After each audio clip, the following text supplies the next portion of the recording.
Good evening students. Reflection of light और उससे related questions आप देख चुके हैं इससे पिछले वीडियो में। ये आपका है वीडियो नंबर 2, जो कि एक रिवीजन वीडियो है, आप कह सकते हैं इसको। और आपको वेलकम करता हूँ अगेन मेरे चैनल स्टूडेंट्स फॉर यू में। इसको आप देख रहे हैं, आप मैंने देखा लाइक भी कर रहे हैं, सब्सक्राइब भी करते चलिएगा अगर आपको ओके लग रहा है। ठीक है, अब हमारा अगला टॉपिक है refraction of light. Refraction of light में क्या है? Ray of light is coming from one medium to, ये ट्रांसपेरेंट मीडियम है। इस मीडियम से लाइट जब दूसरे मीडियम में आ रही है तो इसका पाथ चेंज हो जाता है। तो रिफ्रैक्शन में क्या, there is change of path of light. इस लाइट को इधर जाना था, ये डेविएट हो गई इधर। तो यहां पर ये जो रे आ रही है इसको हम बोलते हैं अगेन इंसिडेंट रे, और दिस रे इज नोन एज रिफ्रैक्टेड रे। ये है रिफ्रैक्टेड रे, और ये हमारा जो इंटरफेस है इसको मैं अगर यहां पर कह दूं x x dash, x x dash क्या है? ये इंटरफेस एक लाइन है जो दो मीडियम को डिवाइड कर रही है। अब ये हमारा, इसको मैंने लिख दिया मीडियम नंबर 1, ये हो गया मीडियम नंबर 2। कुछ भी हो सकता है मीडियम, यहाँ पे एयर हो सकती है, तो यहाँ ग्लास हो सकता है। तो मीडियम चेंज होने पे क्या हुआ, जिस लाइट को स्ट्रेट जाना चाहिए था वो डेविएट होके इधर आ गई नॉर्मल की तरफ को। तो इसका डेविएशन, इसको बोलेंगे डेविएशन, इसका इधर हो गया। यहाँ पे क्या हो रहा है, ये इंसिडेंट रे है, जो रिफ्रैक्टेड रे है इसको इधर जाना चाहिए था, ये दूर चली गई। तो जब भी कभी ऐसा होगा कि रे ऑफ लाइट, अच्छा ये एक बीच में हमने नॉर्मल बना रखा है, इस this normal is perpendicular to this interface. दोनों तरफ ये जो इंटरफेस है ये इसके परपेंडिकुलर होगा यहां पर। तो जब भी रे ऑफ लाइट इस नॉर्मल की तरफ को ड्रिफ्ट करेगी तो हम बोलेंगे this medium is denser medium, और तब ये कहलाएगा रेयर मीडियम। इसको डेंसर बोलेंगे, इसको रेयर मीडियम बोलेंगे। और जब लाइट यहां पर इस अपने पास से चलते हुए दूसरे मीडियम में आ रही है और इस नॉर्मल से दूर चली गई, तो ये मीडियम अब कहलाएगा रेयरर और ये कहलाएगा डेंसर मीडियम। तो रिलेटिव टर्म्स है, अगर इधर आ गई डेंसर तो ऊपर रेयरर, दूर चली गई रेयरर तो डेंसर। अब ये जो रिफ्रैक्शन हो रहा है जिसमें कि लाइट एक मीडियम दूसरे मीडियम में एंटर करती है, इसका पाथ चेंज जाता है, तो इसका कॉज क्या है? एक छोटा सा क्वेश्चन आता है, what is the cause of refraction? Cause of refraction is change of speed of light in second medium. जब ये सेकंड मीडियम में आती है तो इसकी स्पीड चेंज हो जाती है, इसलिए ऐसा हो जाता है यहां पर। अब यहां पर जो दो मीडियम हम देख रहे हैं, ये एंगल मैंने आई लिखा हुआ है, इसको आर लिखा हुआ है। एंगल आई यहां पर क्या है? एंगल ऑफ इंसिडेंस, और आर हमारा है एंगल ऑफ रिफ्रैक्शन। ध्यान रखिएगा, आप लोग रिफ्लेक्शन पढ़ते पढ़ते इसको रिफ्लेक्शन लिख देते हैं, ये पहली गलती आप लोगों की कॉपी में दिखाई देती है। रिफ्रैक्शन लिखना है, इसको रिफ्लेक्शन नहीं करना है। अब इसके बाद में आता है laws of reflection, laws of refraction. बोलने में लग रहा होगा रिफ्रैक्शन। पहला लॉ क्या कहता है कि ratio of sine of angle of incidence to ratio of sine of angle of refraction, ये एक कांस्टेंट होता है, ये एक कांस्टेंट होता है। और इस कांस्टेंट को हम लोग रिप्रेजेंट करते हैं n/1 से। तो इसको पढ़ते कैसे हैं? Refractive index of medium 2 with respect to medium 1। Second law आपका बहुत सेम है, सिंपल है। कि इंसिडेंट रे, रिफ्रैक्टेड रे और normal all lie in the same plane. इसको लिखने की जरूरत नहीं, सिंपल सी बात है। अब यहां पर ये जो रिफ्रैक्टिव इंडेक्स है, इसके लिए एक और फॉर्मूला आपको दिया जाता है, जो बड़ा काम का फॉर्मूला है, क्योंकि रिफ्रैक्शन को हमने जो कॉज बताया, क्या बताया है, change of speed of light. तो यानी कि लाइट की स्पीड से कुछ भी इसका भी लेना देना है। तो रिफ्रैक्टिव इंडेक्स, इसको लिखेंगे हम लोग, या फॉर्मूला बताएंगे, speed of light in medium 1 to speed of light in medium 2। दूसरे मीडियम में जो उसकी स्पीड है, इस तरह से इसको लिख देंगे हम लोग। ये जो पहला लॉ मैंने लिखा है, इस लॉ को स्नेल्स लॉ भी बोलते हैं। तो ये रिफ्रैक्शन हो गया हमारा। अब अगर जैसे स्पीड कैलकुलेट करनी है, ग्लास की हम बात करें, ग्लास का रिफ्रैक्टिव इंडेक्स हम लेते हैं, ग्लास का विद रिस्पेक्ट टू एयर, ये होता है 3/2। इसी तरह से वाटर का रिफ्रैक्टिव इंडेक्स ये होता है 4/3। तो हम इन दोनों की हेल्प से कुछ छोटे क्वेश्चंस कर सकते हैं। मैं यहां कर देता हूं इस जगह पर। डायग्राम हमारा कुछ ज्यादा काम का नहीं है। मुझे स्पीड चाहिए लाइट की ग्लास में। लाइट आ रही है एयर से, और एयर में लाइट की स्पीड आपने ये जान ली थी, मीटर पर सेकेंड। तो यहां पे ग्लास का रिफ्रैक्टिव इंडेक्स लिखा, वी अपॉन वीजी लिखा, वीजी कर दिया वी अपॉन एनजीए। ये था 3 इंटू 10 की पावर 8 रिफ्रैक्टिव इंडेक्स 3/2। वो आंसर आ गया 3 इंटू 10 की पावर 8 मीटर पर सेकेंड। ये जो रिफ्रैक्टिव इंडेक्स मैं लिख रहा हूं, एक कांस्टेंट को मैंने जो है मेंशन किया है, इसको ऑप्टिकल डेंसिटी भी कहा जाता है। ठीक है, ऑप्टिकल डेंसिटी एक अलग चीज है। जो नॉर्मल डेंसिटी आप पढ़ते चले हैं, मास अपॉन वॉल्यूम, वो क्या होती है, वो मटेरियल डेंसिटी है। ये ऑप्टिकल डेंसिटी नहीं, लाइट से रिलेटेड इसकी बात की गई है। अब यहां पर इतनी बार आप समझ चुके हैं, आगे चलते हैं हम इससे। ये जो ऑप्टिकल डेंसिटी है, कुछ एक्सेप्शन केसेस देख लीजिए। जैसे कि हमारे पास में एक ऑयल है, टर्पेंटाइन ऑयल, केरोसिन ऑयल और डायमंड। तीन के बारे में बात करना चाहता हूं आपसे। टर्पेंटाइन ऑयल की जो रिफ्रैक्टिव इंडेक्स है 1.44 है, ये 1.43 है, 7 है, और ये जो डायमंड है इसकी रिफ्रैक्टिव इंडेक्स 2.42 है। तीन रिफ्रैक्टिव इंडेक्स मैंने आपको यहां पे लिख के दी हैं। आप जानते हैं कि जो ऑयल है, इन दोनों की डेंसिटी वाटर से कम होती है, ठीक है, लेकिन इसकी जो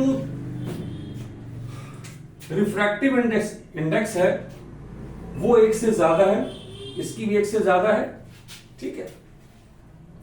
वाटर की अगर देखें तो वाटर के लिए रिफ्रैक्टिव इंडेक्स कितना मैंने भी आपको बताया था, 4/3 अप्रोक्सीमेटली 1.33। तो वाटर से डेंसिटी कम लेकिन ऑप्टिकल डेंसिटी ज्यादा। Diamond is the hardest substance, you know, hardest substance है, इसका रिफ्रैक्टिव इंडेक्स 2.42 है।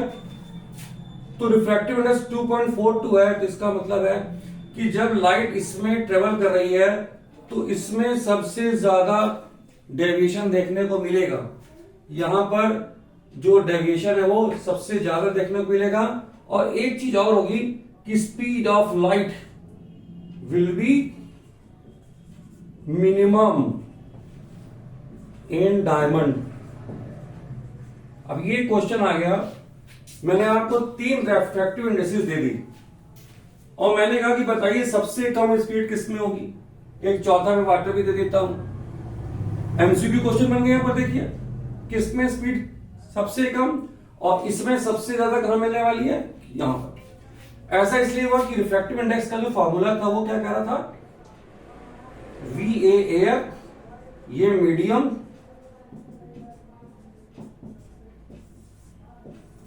ये सारे के सारे मटेरियल की जो ऑप्टिकल डेंसिटीज या जो रिफ्रैक्टिव इंडेक्स है वो एयर के रिस्पेक्ट में लिखी जाती है, ध्यान रखिएगा।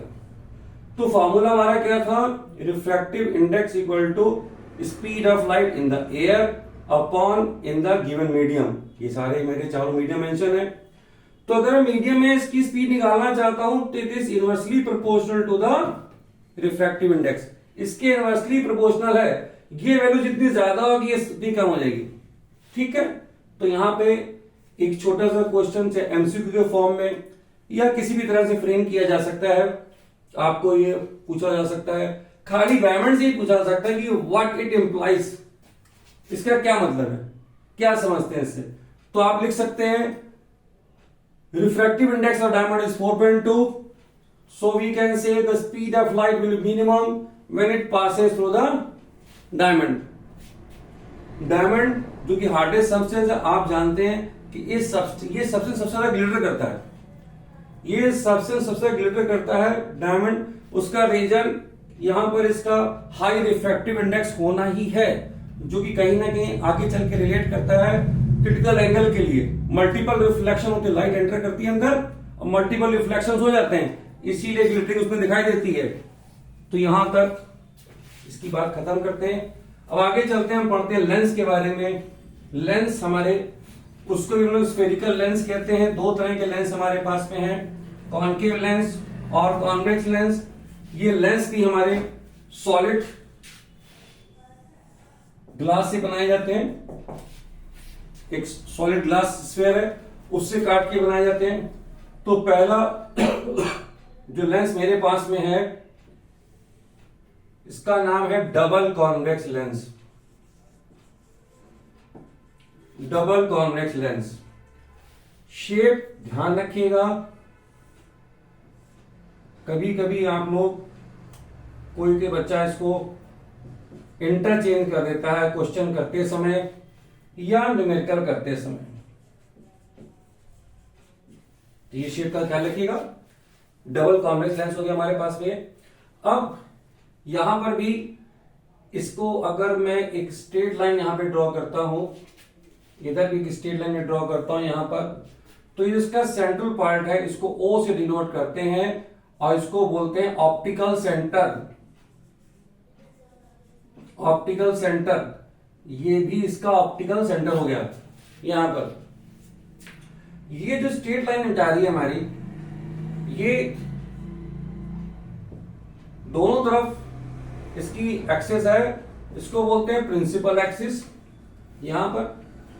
अब इसके आगे कुछ चीजें हम देखते हैं डबल कॉन्वेक्स लेंस में क्या है। अगर यहां पे कोई पैरेलल रे फॉल कर रही है इस प्रिंसिपल एक्सिस के, तो ये रिफ्रैक्शन के बाद में यहां पर प्रिंसिपल एक्सिस को कट करेगी एक पॉइंट पर, और इस पॉइंट को बोलेंगे हम लोग प्रिंसिपल फोकस।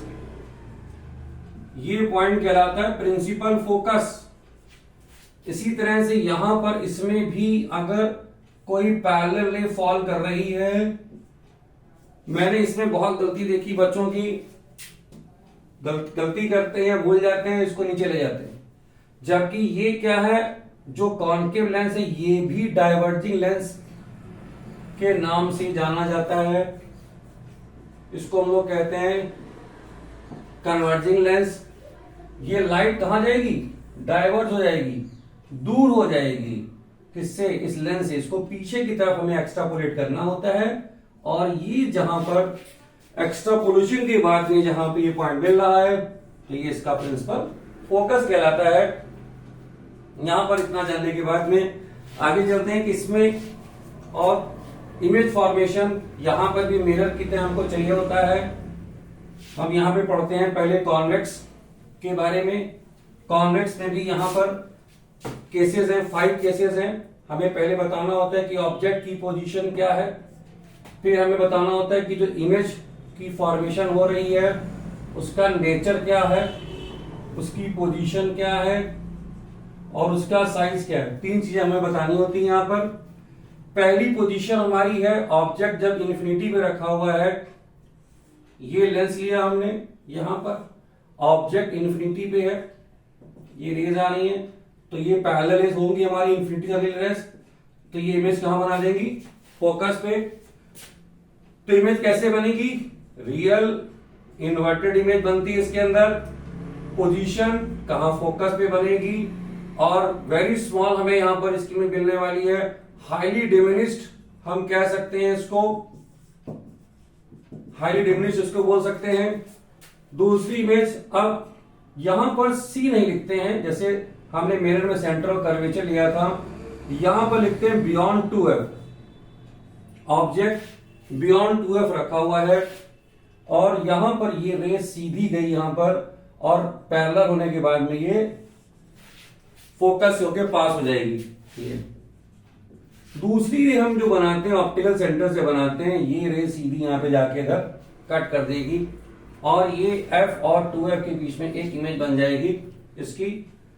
तो जब ऑब्जेक्ट बियॉन्ड 2f था, इमेज यहां पर भी हमारी रियल एंड इन्वर्टेड बन रही है, और ये बन रही है, ये है f, ये है 2f।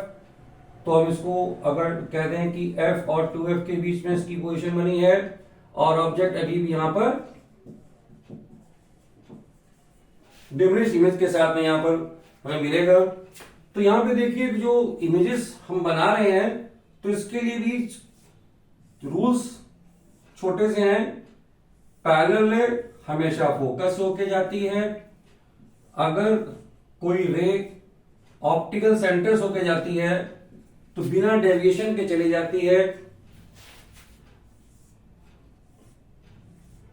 और अगर यहां पर कोई रे इस तरह से इसका फोकस लेफ्ट साइड में भी इधर हमको मिलता है, ये डायरेक्शन में जाएगी, तो ये पैरेलल हो जाएगी।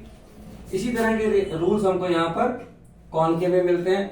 अब यहां पर एक क्वेश्चन आता है कि बताइए, अगर हम कॉन्वेक्स लेंस की बात कर रहे हैं, वो कौन सी पोजीशन है जहां पर रे ऑफ लाइट डालते हैं तो उसमें कोई भी रिफ्रैक्शन नहीं होता है, उसके पाथ में कोई भी चेंजेस नहीं आता है। तो आपको ऑप्शन में वो कह देगा ऑप्टिकल सेंटर, ये ऑप्टिकल सेंटर है, ऑप्टिकल सेंटर कह देगा, आपको चार ऑप्शन दे देगा, O, F, 2F, या कह देगा इन्फिनिटी, कुछ भी चार पोजीशन आपको दे देगा और आपको सिलेक्ट करना होता है। तो जो मैंने रूल्स आपको पहले भी मिरर में बताया था कि रूल्स डायरेक्टली ना पूछ के उसके ऊपर इस तरह का एक क्वेश्चन आ गया कि कब इसका डेविएशन इसमें नहीं होता है।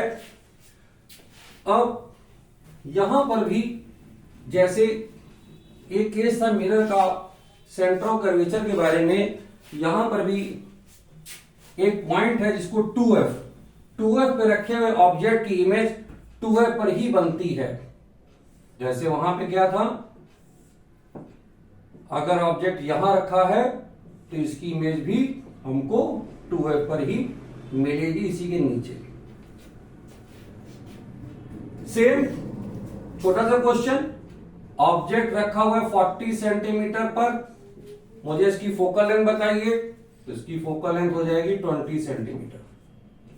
ठीक है, इसकी फोकल लेंथ, क्यों, ये डिस्टेंस मेरा कितना है, यहां से यहां तक का जो डिस्टेंस है, ऑब्जेक्ट से यहां तक का जो डिस्टेंस है, ये हमको दे रखा है 40 सेंटीमीटर, और ये इसका डबल है, ये एक्चुअली 2f है। इमेज ऑब्जेक्ट मेरा रखा हुआ है 2f पे, और इमेज भी बन रही है यहां पर 2f पे, तो फोकल लेंथ इसकी हो गई 20 सेंटीमीटर। ये एक इंपॉर्टेंट पॉइंट है यहां पर। तो इससे रिलेटेड जो 5 केसेस हैं, सारे के सारे 5 केसेस में इमेज हमारी रियल और इन्वर्टेड ही बनती है, पोजीशन बदलती रहती है यहां पर इसकी जो हम बताएंगे, और इमेज जैसे जैसे हम आगे बढ़ते हैं इमेज का साइज बढ़ता चला जाता है। तो यहां पे रूल्स हम ऐसे फॉलो कर सकते हैं, 1 2 3 4 5 5 4 3 2 1, ऐसे लिख लीजिए कि जब ऑब्जेक्ट इन्फिनिटी पे रखा हुआ था तो इमेज कहां बनी थी, फोकस पे। ठीक है, तो जब फोकस पे रखेंगे तो इमेज कहां बनेगी, इन्फिनिटी पे, और जब 2f पे रखेंगे तो इमेज कहां बनेगी, 2f पे। तो ये 1 2 3 5 इस तरह से 5 4 3 करके आप याद रख सकते हैं कि यहां पे 1 5 तो यहां 5 1 3 पे रखी जो पोजीशन है वो सेम पोजीशन दे देता है। सेकेंड पोजीशन थी मेरी बियॉन्ड 2f वाली, तो ये कहां बन गया था, बिटवीन f एंड 2f के। तो ये समरी याद रखने का एक अच्छा तरीका है। आप सारी पोजीशंस को 1 से 5 लिख लीजिए और इमेज को 5 4 3 2 1 करके लिख लीजिए और उसको याद कर लीजिए। अपने हाथ से आप इसको इमेज को बनाने की प्रैक्टिस करिएगा। बुक को देखना नहीं कि दूर से देख लिया और काम हो गया। ये 5 इमेजेस को अभी आपको जो गैप मिलेगा 26 को एग्जाम दे के आएंगे और उसके बाद में आपके लगभग 4.5 दिन आपके पास में है। तो ऐसे जितने काम है, जो रे डायग्राम है, उसकी आपको प्रैक्टिस करनी है। प्रैक्टिस मतलब पेन से कॉपी पे बनाना है, न्यूमेरिकल्स को हाथ से कॉपी पे लिखना है, उसको पढ़ना नहीं है। केवल रीड करने से आपको नहीं आएगा, ध्यान रखिएगा। केमिकल रिएक्शंस लर्न करनी है, लर्न करने के बाद उसको लिखना है। इतना काम कर लेंगे तो आपको कभी भी वहां पर ऐसा नहीं होगा कि कोई कंफ्यूजन हो या याद नहीं आ रहा है। अब यहां पर भी एक स्पेशल केस है जब ऑब्जेक्ट रखा हुआ है हमारा ऑप्टिकल सेंटर और फोकस के बीच में। तो यहां पर भी ये लास्ट केस है इसका, जिसमें कि हमको इमेज कैसी मिलती है, वर्चुअल मिलती है। इमेज हमें वर्चुअल मिलती है। ये ऑब्जेक्ट रखा हुआ है यहां पर, ये रे ऑफ लाइट गई, इधर फोकस मेरे पास में है। पैरेलल रे को जाना है दूसरी तरफ फोकस से ही हर हाल में, और दूसरी रे जो हमारी ये वाली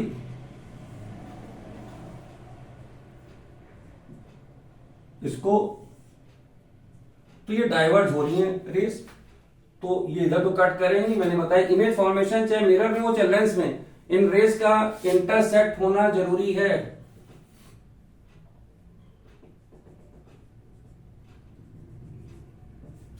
तो इमेज कैसी मिल गई मुझे, यहां पर ये इमेज मुझे मिल गई virtual and erect on the same side of the lens. जिधर हमने ऑब्जेक्ट रखा हो तो उसके पीछे मिलेगी मुझे, इसकी सेम साइड मिलेगी मुझे, और इस ऑब्जेक्ट से पहले मिलेगी, और ये होगी हमारी मैग्नीफाइड इमेज होगी। इमेज कैसी होगी, ये मैग्नीफाइड इमेज होगी। अब ये सारे केस जब आपने जान लिए, इसके बाद में हम चलते हैं, यहां पर भी एक ही मेन केस है। ये जो केस मैं आपको बना के दे रहा हूं, ये सब एग्जामिनर्स की पहली पसंद होते हैं ये क्वेश्चंस। यहां पर भी ऐसा ही है, ऑप्टिकल सेंटर है, ऑब्जेक्ट यहां रखा हुआ है, लाइट इधर गई यहां पर, और इसको क्या होना है, दूर जाना है लाइट को यहां पर, और ये किधर जाएगी, इसके फोकस किधर, अगर फोकस यहां पर है तो यहां से निकलती हमें लगेगा यहां से, और दूसरी लाइट को, तो देखिए इसमें ये जो लाइन बनेगी डॉटेड बनेगी, ध्यान रखिएगा। ये फुल लाइन नहीं बनती है, और ये जहां एक डॉटेड है फुल, ये तो लाइट पूरी क्रॉस कर जाएगी इसको, क्योंकि ऑप्टिकल सेंटर में कोई भी डेविएशन नहीं होता है। अब यहां पर ये ऑब्जेक्ट था ए बी, तो ये इसकी इमेज बन गई यहां पर। तो ये भी कैसी है, वर्चुअल है और इरेक्ट है। कहां बन रही है ये, between the O and F. Optical centre और फोकस के बीच की पोजीशन फिक्स हमेशा, इसी की वीडियो बनने वाली है, और ये हमेशा डिमिनिश बनेगी। यहां पर भी मैग्निफिकेशन मैं भी पहले आपसे डिस्कस कर चुका हूं, तो इसका मैग्निफिकेशन हमेशा लेस देन 1 होगा, और ये पॉजिटिव मैग्निफिकेशन हमको देगा। यहां पर भी मैग्निफिकेशन इसका ग्रेटर देन होगा, और ये पॉजिटिव कंसीडर किया जाएगा। तो ये तो हो गई इमेज से रिलेटेड सारी बातें। अब इसके अंदर अगला टॉपिक हमारे पास में है लेंस फार्मूला। लेंस फार्मूले से पहले जल्दी से मैं आपको बता देता हूं साइन कन्वेंशन, जो मैं आपको मिरर में बता चुका हूं, ज्यादा उसमें डिफरेंस कुछ है नहीं। यहां पर भी तीन चीजें हैं यूवीएफ जो हमें जानना है। अगर मेरे पास में ये एक लेंस है, इसको बी पे से निकाल दिया, इधर एक्स डैश वाई डैश, ये भी हमारे पास में एक लेंस आ गया, इधर एक्स डैश, ये लाइन हमारी परपेंडिकुलर आ गई, वाई डैश। ऑब्जेक्ट यहां पे हमेशा इसके सामने ही रखा जाएगा कन्वेंशनली। ये अच्छा, सारे के सारे डिस्टेंसेस कहां से, ऑप्टिकल सेंटर से मेजर करते हैं, चाहे मैं इधर मेजर करूं चाहे राइट साइड में। अब मुझे नहीं पता इमेज कहां बनने वाली है, लेकिन हमेशा ये हमारे डिस्टेंसेस ऑप्टिकल सेंटर से मेजर किए जाते हैं। अब ये डिस्टेंस हमारा जो है, इसको हम लोग बोलते हैं ऑब्जेक्ट डिस्टेंस, इसको यू से डिनोट करते हैं हम लोग, और इट इज ऑलवेज नेगेटिव। ये हमेशा नेगेटिव रहेगा, याद रखिए। ये मिरर केस में भी दोनों यानी कि चारों केस में यू हमेशा ही नेगेटिव है। यहां पर वी हमारा जो है, ये हमारा क्या है, इमेज डिस्टेंस, इमेज डिस्टेंस है। अब इमेज अगर यहां से इधर बन रही है तो मैं बता दूं, इधर सारे डिस्टेंसेस पॉजिटिव लिए जाते हैं, इधर सारे डिस्टेंस हम लोग नेगेटिव लेते हैं। तो यहां पर भी इधर के डिस्टेंस पॉजिटिव, ये डिस्टेंस हम लोग नेगेटिव लेंगे जो इधर मेजर करेंगे। तो इमेज डिस्टेंस किसके लिए, अगर रियल इमेज है, लेंस के केस में रियल इमेज हमारी राइट साइड में बन रही है तो ये डिस्टेंस पॉजिटिव, और अगर वर्चुअल इमेज मेरी बन रही है तो दोनों केस से वर्चुअल में लेफ्ट हैंड साइड में बन रही है तो ये होगा नेगेटिव। ये साइन कन्वेंशन याद रखिएगा। ऑब्जेक्ट हमेशा इसके ऊपर है, एक्स एक्सिस, इसको अगर हम कंसीडर करें तो इधर सारे पॉजिटिव लिए जाते हैं।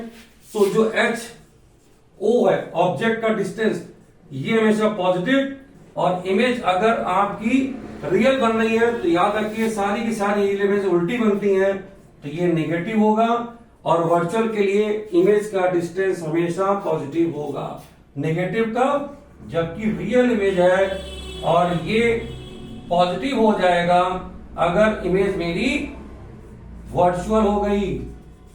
एक बार फिर से बता दूं आपको, सारे ऑब्जेक्ट लेफ्ट तरफ, साइन कन्वेंशन नेगेटिव, इमेज अगर रियल बन रही दूसरी तरफ पॉजिटिव, अगर वर्चुअल इमेज बन रही है तो सब कैसी बन रही है, सीधी बनी थी, भी देखा था हमने लास्ट के केसेस में, नेगेटिव। ऑब्जेक्ट की हाइट पॉजिटिव, हमेशा ऑब्जेक्ट ऊपर रहेगा, कभी भी कन्वेंशनली हम लोग नीचे नहीं दिखाते हैं, हमेशा ऊपर दिखाते हैं, तो पॉजिटिव रहेगा। इमेज की हाइट हमारी नेगेटिव का रियल, क्योंकि इमेज हमेशा उल्टी बनेगी रियल में, और वर्चुअल इमेज हमारी हमेशा सीधी बनेगी तो ये पॉजिटिव। ये सारे साइन कन्वेंशन हमारी हेल्प करेंगे जब हम लोग पढ़ेंगे, करेंगे, न्यूमेरिकल्स करेंगे। तो इसका आप नोट कर लीजिए, ये अपने हाथ से एक बार जरूर लिख लीजिएगा। जो कुछ भी अपनी कॉपी पे हाथ से लिखेंगे, एक रफ नोटबुक बना लीजिए, चाहे आप इस वीडियो को देखकर बनाएं या आप किसी और तरीके से किसी से पढ़ के लिखकर जो भी कुछ कर रहे हैं, जो आपको बताया जा रहा है उसके छोटे छोटे क्या कहते हैं आप पॉइंट्स मेंशन करते चले जाएं एक रफ कॉपी में। आपके पास मैंने भी बोला 4.5 दिन है, कोशिश करिए कि आपको 1 तारीख को खाली इन पढ़े नोट्स को रिवाइज करना है, अपने पढ़े नोट्स को। अगर ये काम कर लेते हैं तो बेस्ट वे है, आप बिल्कुल नहीं भूलेंगे। थोड़ी मेहनत करिए, याद भी करना है आपको, लेकिन उन पॉइंट्स को अगर आप लिखते चले गए, आपको क्लास में आपके टीचर्स ने कुछ पॉइंट्स लिखाए होंगे कि बेटा ये इंपॉर्टेंट है, इसको मार्क कर लो, लर्न करिए और उन सारे पॉइंट्स को कॉपी पे लिखते चले जाइए। थोड़ी सी मेहनत है, इधर 2 दिन की, ये कर लेंगे तो ये सारे पॉइंट्स जब रिवीजन करना होगा आपको, फर्स्ट को, सेकंड को आपका एग्जाम है, तो 1 तारीख को आप इन पॉइंट्स को फिर से रिवाइज करिए, 1 तारीख को न्यूमेरिकल्स की प्रैक्टिस करिए, 1 तारीख को केमिकल रिएक्शंस में मैं पूरी सारी रिएक्शन दूंगा करीब 25 के आसपास, उसको पूरा फिर से रिवाइज कर डालिए। बायोलॉजी में डायग्राम्स को एक बार देख डालिए कि जो डायग्राम में लेबलिंग करते हैं वो ना मिस हो जाए। ओके, चलिए आगे चलते हैं। ये जो हमने अब साइन कन्वेंशन पढ़ा है, इसको थोड़ा और देख लें।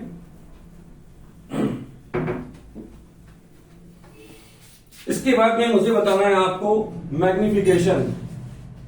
ये मैग्निफिकेशन जो है आपका लेंस में भी यहां पे यूज किया जाता है, और इस मैग्निफिकेशन को फार्मूला बदल गया, यहां पे फार्मूला बदल गया। क्या चेंज आया? प्लस v/u, बाकी HI HO पॉइंट कोई चेंजेस नहीं है, इसमें कोई चेंजेस नहीं है जो आपने पहले पढ़े थे, ठीक है। और लेंस फार्मूला क्या है हमारे पास में, जिसकी हमें यूज करना पड़ेगा, दैट इज 1/f। तो आपसे बार बार मेरी आपको एडवाइस है, यहां पर लेंस फार्मूला में नेगेटिव आता है और मिरर में यहां पॉजिटिव आता है। मैग्निफिकेशन के फॉर्मूले में यहां प्लस रहता है, वहां नेगेटिव हो जाता है। तो इन दो फार्मूलों को सेंसिबली आपको वहां यूज करना है। अभी आप कई बार लिख के प्रैक्टिस कर लीजिए 4-5, तो कभी आपकी गलती नहीं होगी। मैग्निफिकेशन में यहां पर हमेशा की तरह जो मिरर में रूल्स लागू होते हैं यहां भी है कि अगर मैग्निफिकेशन नेगेटिव आ रहा है तो इसका मतलब इमेज रियल है, अगर ये पॉजिटिव आ रहा है तो उल्टा रियल इमेज के लिए मैग्निफिकेशन नेगेटिव, या एम अगर नेगेटिव है तो 100% इमेज कैसी, रियल इमेज। अगर वर्चुअल इमेज बन रही तो मैग्निफिकेशन प्लस आएगा, अगर प्लस दे रखा तो इमेज कैसी है, वर्चुअल। दोनों वैसे वर्षा चलेंगे। अब फिर यहां पर मैं एक बार आपको दे रहा हूं m की वैल्यू, अगर मेरे पास में लिखी हुई है 2.5, इसका क्या मतलब है, लेंस के लिए मैं बात कर रहा हूं। अब लेंस के लिए अगर आपको मैं देता हूं और आपको पूछता हूं कि बताइए इसे क्या क्या इन्फ्रेंस आप निकाल सकते हैं, तो पहला इन्फ्रेंस यहां से निकलेगा कि ये जो इमेज बन रही है ये इमेज 100% रियल है। कैसी इमेज बन रही है, ये ऊपर लिख लेते हैं, काफी नीचे हो गया था उधर।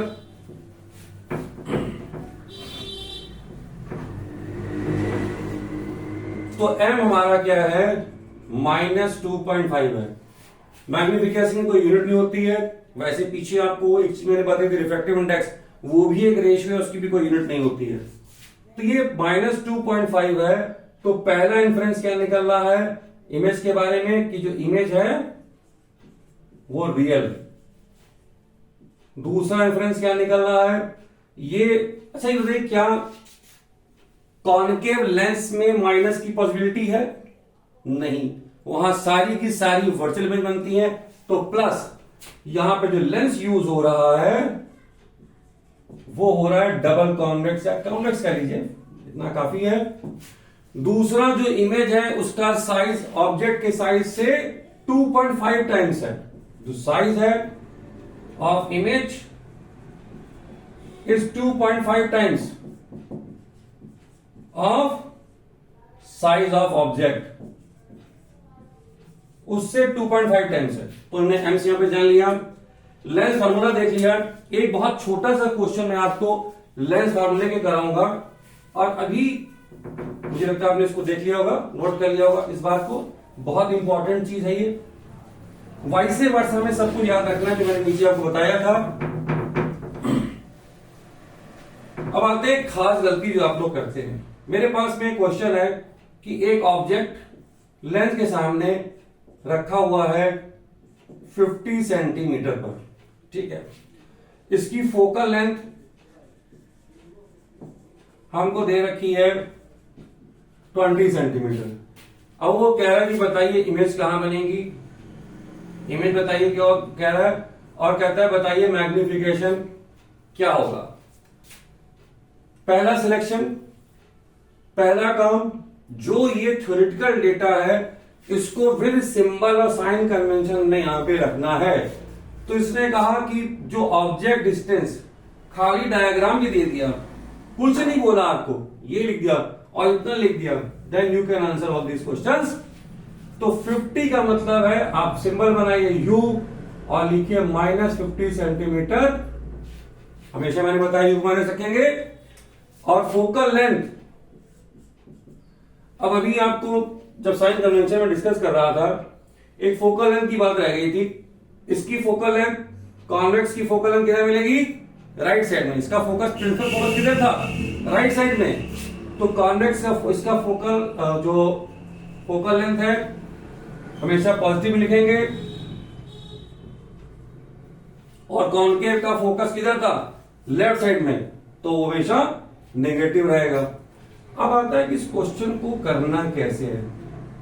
It is not a big deal, बहुत छोटी सी बात है, लेकिन मैं आपको क्या बताना चाहता हूं, ये लेंस फॉर्मूला आपने लिख दिया, इतना आपने लिख दिया तो आप समझ लीजिए अगर 3 नंबर का क्वेश्चन है तो यहां से आप 1 नंबर आपको मिल गया, 1 नंबर आपको ही मिल गया, आधा आधा आधा नंबर फॉर्मूला मिल गया।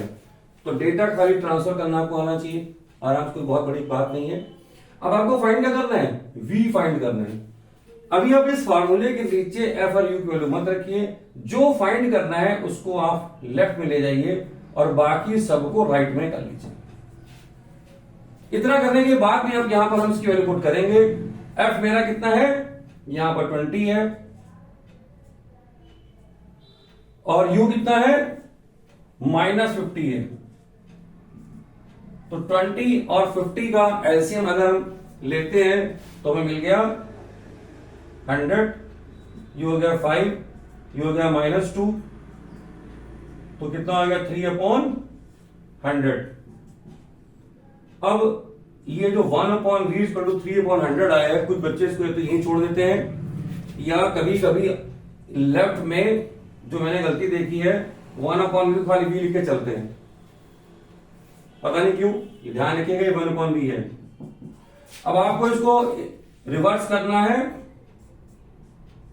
v हो गया 100/3 सेंटीमीटर, तो 20-50 का एलसीएम निकाला आराम से, 25 जब with sign plus minus minus हो जाएगा, v आ गया हमारा। अब v प्लस में आ रहा है तो इसका मतलब इमेज हमारी दूसरी तरफ बनेगी, ये पॉजिटिव साइन बता रहा है, इमेज हमारी दूसरी तरफ बनेगी, तो दूसरी तरफ बनेगी तो 100% ये इमेज हमारी रियल बनने वाली है। अब हम मैग्निफिकेशन निकालना चाहते हैं, इसका फॉर्मूला था v/u, v मैंने निकाला है 100/3, u मेरा था -50, तो ये डिवाइड होके 100/3 इंटू 50 -2/3 ये आ गया। तो माइनस साइन कह रहा है कि इमेज रियल बनने जा रही है, लेकिन डिमिनिश बनेगी। यहां पे देखिए आप समझ सकते हैं कि ये जो वैल्यू है इसके डबल से ज्यादा है, 2f से ज्यादा है, तो ऑब्जेक्ट कहां रखा हुआ है, बियॉन्ड 2f। अब थ्योरेटिकल नॉलेज हम लेके आए थे, बियॉन्ड 2f वाले की इमेज f और 2f के बीच बनती है, तो देखिए क्लियर हो गया, 33 आ रहा है, 33 आ रहा है। तो यहां पे f कितना है हमारे पास में, f मेरे पास में है यहां पर 20, 2f कितना हो जाएगा 40, तो इमेज मेरी इसके बीच में बनेगी 33.3। तो ये हो गया न्यूमेरिकल, इसको नोट कर लीजिए। यहां पे इसके बाद में हम आते हैं अब एक लास्ट पॉइंट हमारा जो है इस चैप्टर का पावर से रिलेटेड।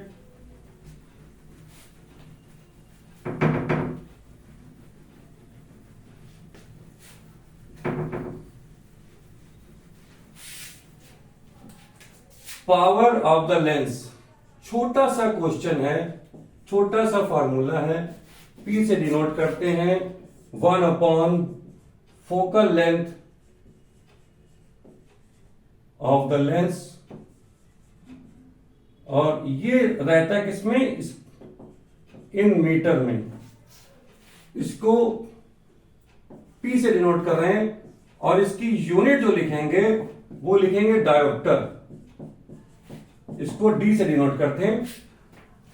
इस फार्मूले का यूज इस चैप्टर में भी होगा और अगला चैप्टर जो मैं आपको ह्यूमन आई पढ़ाऊंगा वहां पे भी इसका यूज होगा। वहां पर भी जो है आप देखोगे जब मायोपिया और हाइपोमेट्रोपिया पढ़ेंगे तो वहां पे भी कुछ क्वेश्चन हमारे से रिलेटेड आ जाते हैं। तो पावर ऑफ लेंस हम जब देखेंगे तो इसको बोलेंगे कि P आपको अगर मैंने आपको F दे दिया सपोज करिए 50 सेंटीमीटर, तो मुझे इसको कन्वर्ट करना पड़ेगा मीटर में, दैट इज 1/2। अब ये ध्यान रखना पड़ेगा कि वैल्यू प्लस है कि माइनस, अगर प्लस लेके चले तो प्लस ही लिखेंगे, तो 1/f 1/2। कुछ बच्चे ऐसे भी मिलते हैं कि ये सोल्यूशन नहीं कर पाते कि 1 के नीचे फिर एक फ्रैक्शन आ गया, कभी कभी यहां भी गलती मिलती है, इसको ठीक कर लीजिए, समझ लीजिए। ये 2 चला जाएगा ऊपर तो आंसर आ जाएगा 2, ये हो गया डायोप्टर। ठीक है, रिवर्स क्वेश्चन, पावर, अच्छा पावर को हम कैसे समझेंगे? अगर मैं पूछूं what is power, power of the lens क्या होता है? तो power of lens is the tells us the degree of convergence and degree of divergence of the light, ये पावर बताता है। अब डाइवर्जेंस कब होगा? अगर पावर नेगेटिव है तो ये किसके लिए होगी?